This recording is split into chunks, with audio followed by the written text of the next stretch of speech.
بسم اللہ الرحمن الرحیم۔ برادران اسلام، معزز سامعین حضرات، آج میں سب سے پہلے رسول اکرم صلی اللہ علیہ وسلم کی اس حدیث سے رمضان المبارک کی اہمیت کو واضح کرنا چاہتا ہوں۔ حضرت ابو ہریرہ رضی اللہ تعالی عنہ نے رسول اکرم صلی اللہ علیہ وسلم سے نقل کیا کہ میری امت کو رمضان شریف کے بارے میں 5 چیزیں مخصوص طور پر دی گئی ہیں جو پہلی امتوں کو نہیں ملی ہیں۔ یہ کہ روزے دار کی منہ کی بدبو اللہ کے نزدیک مشک سے زیادہ پسندیدہ ہے۔ نمبر 2، کہ اس کے لیے دریا کی مچھلیاں بھی دعا کرتی ہیں، اور افطار کے وقت تک سمندر کی مچھلیاں بھی اس کے لیے دعائے مغفرت کرتی ہیں۔ اسی طرح سے روزے دار کے لیے جنت ہر روز آراستہ کی جاتی ہے۔ پھر حق تعالی شانہ فرماتے ہیں کہ قریب ہے کہ میرے نیک بندے دنیا کی مشقتیں اپنے اوپر سے پھینک کر تیری طرف آئیں۔ نمبر 4، اس میں سرکش شیاطین قید کر دیے جاتے ہیں۔ رمضان المبارک میں سرکش شیاطین کو قید کر دیا جاتا ہے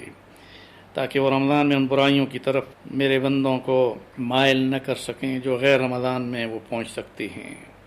نمبر 5، رمضان کی آخری رات میں روزے داروں کے لیے مغفرت کی جاتی ہے۔ صحابہ اکرام رضوان اللہ علیہم اجمعین نے عرض کیا، یا رسول اللہ صلی اللہ علیہ وسلم، کیا یہ شب مغفرت شب قدر ہے؟ فرمایا نہیں، بلکہ دستور یہ ہے کہ مزدور کو کام ختم ہونے کے وقت مزدوری دے دی جاتی ہے۔ رسول اکرم صلی اللہ علیہ وسلم نے اس حدیث میں 5 خصوصیتوں کے ساتھ اس امت کو مخصوص انعام کے ساتھ اس امت کے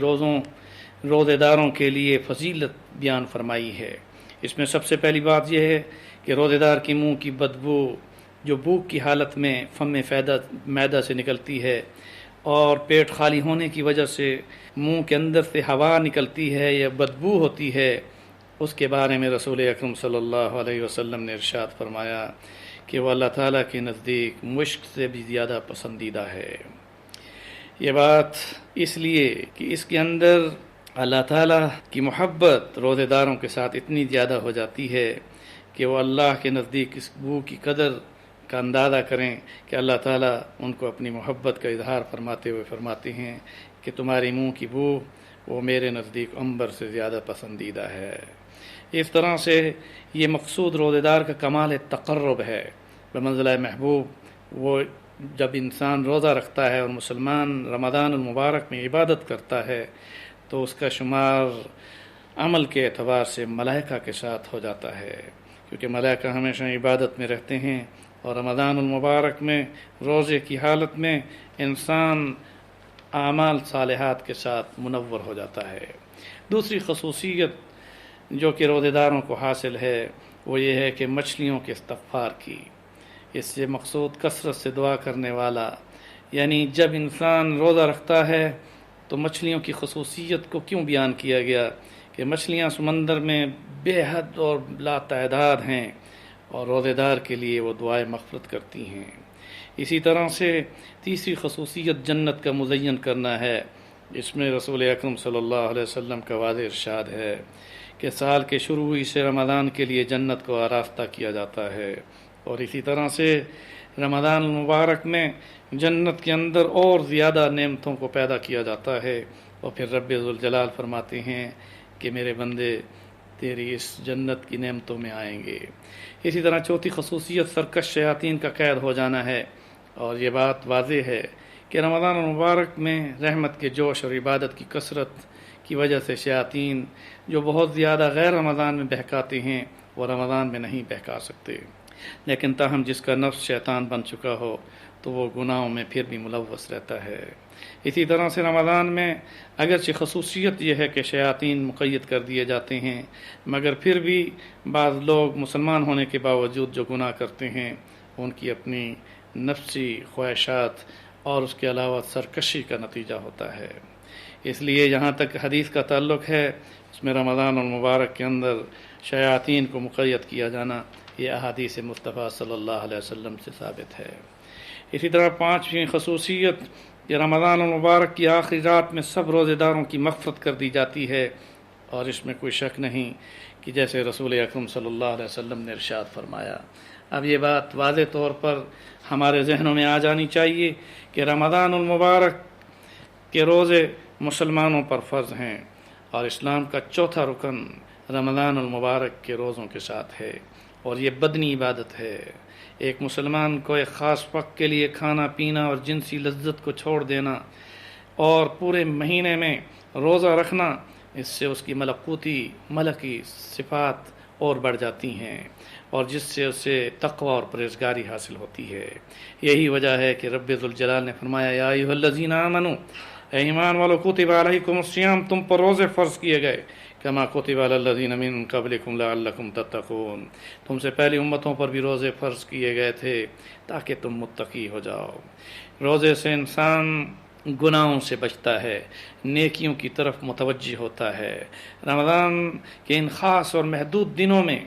انسان اپنی نیک اعمال کی وجہ سے اللہ تعالیٰ کا قرب حاصل کرتا ہے، پھر اللہ تعالیٰ اس نیت کی برکت سے غیر رمضان میں بھی اس کے قدم نیکی کی طرف اٹھا دیتے ہیں، اور اس طرح اس کی زندگی میں انقلاب برپا ہو جاتا ہے۔ روزہ اپنی تاریخ کے اعتبار سے ہر نبی نے روزہ رکھا ہے۔ رسول اکرم صلی اللہ علیہ وسلم نے فرضیت روزوں سے قبل عاشورہ اور ذی الحجہ کا روزہ رکھا تھا، تاہم یہ کہ عاشورہ کا 10 محرم الحرام کا روزہ آپ نے مکی زندگی کے اندر بڑے اہتمام کے ساتھ صحابہ کرام سے رکھوایا تھا، مگر ہجرت کے دوسرے سال جب اللہ رب العزت نے رمضان المبارک کے روزوں کو فرض کر دیا تو پھر عاشورے کا روزہ مستحب عمل کے طور پر تو رہا، واجب نہ رہا، تاہم یہ کہ اللہ نے رمضان المبارک کے روزوں کو اس امت کے لیے فرض کیا ہے،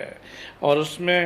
یعنی اس روزوں کو رکھنے کا حکم قرآن و حدیث سے ثابت ہے۔ اس لیے جو شخص رمضان المبارک کے روزے رکھنے سے انکار کرتا ہے وہ اسلام سے خارج ہو جاتا ہے،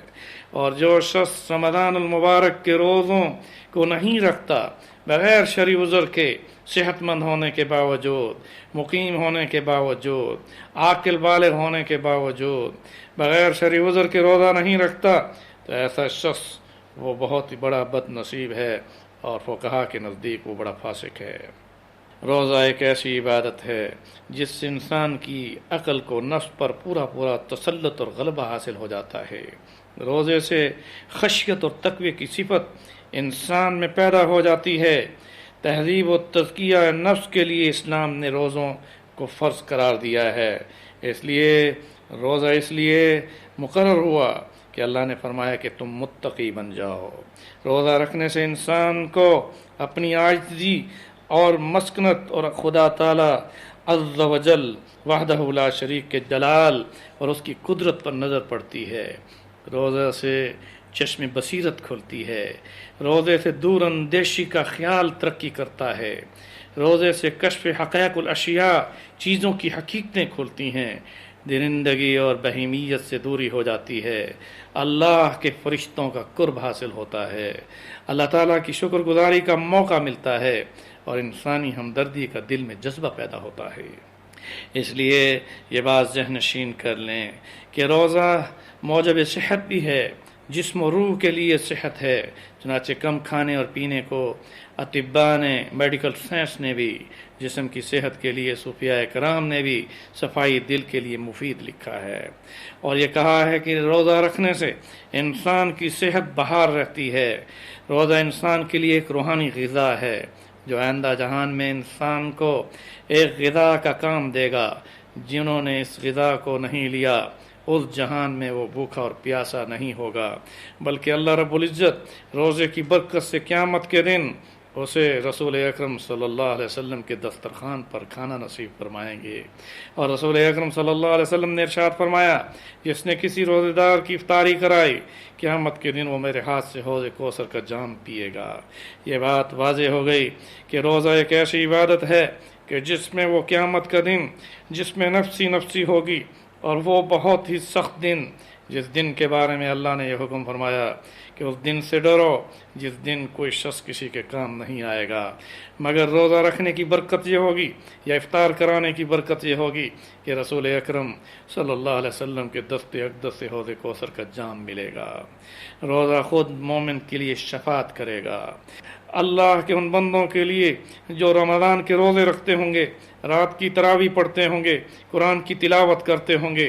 قرآن پاک اپنے اللہ کے ان بندوں کے لیے شفاعت کرے گا۔ اس لیے رسول اکرم صلی اللہ علیہ وسلم نے ارشاد فرمایا، اقرأ القرآن فإنه یأتی یوم القیامة شفیعا لأصحابہ، کہ قرآن پڑھا کرو، قرآن پڑھا کرو، قرآن پڑھو، یہ قرآن اپنے پڑھنے والوں کے لیے قیامت کے دن شفاعت کرے گا۔ اس لیے یہ بات ذہن نشین کر لیں کہ روزے کا حکم رب ذوالجلال نے ہجرت کے دوسرے سال کیا، اور اس کے بعد صحابہ کرام نے اس پر مکمل عمل کر کے رسول اکرم صلی اللہ علیہ وسلم کے احکامات کی روشنی سے یہ ثابت کر دیا کہ اللہ نے رمضان المبارک کے روزوں کو ہم پر فرض کیا ہے۔ اس لیے رسول اکرم صلی اللہ علیہ وسلم نے اس کے روزوں کو فرض کرنے کے ساتھ رات کے قیام کو مسلمانوں کے لیے مشروع قرار دیا۔ فرمایا، من صام ایمانا واحتسابا غفر له ما تقدم من ذنبه ومن قام ایمانا واحتسابا غفر له ما تقدم من ذنبه۔ فرمایا، جو شخص اخلاص اور احتساب کے ساتھ دن کا روزہ رکھتا ہے، رات کا قیام یعنی نماز تراویح پڑھتا ہے، اس کے گزشتہ سارے گناہوں کو معاف کر دیا جاتا ہے۔ 12 روزوں کا مہینہ ماہ رمضان کا مہینہ ہے، اس کے علاوہ کسی اور مہینے کو منتخب نہیں کیا جا سکتا، کیونکہ شہر رمضان الذی انزل فیہ القرآن ھدی للناس وبینات من الھدی والفرقان ومن شہد منکم الشہر فلیصم۔ اس میں واضح طور پر یہ حکم ہے کہ جب تم اس رمضان المبارک کے مہینے کو پاؤ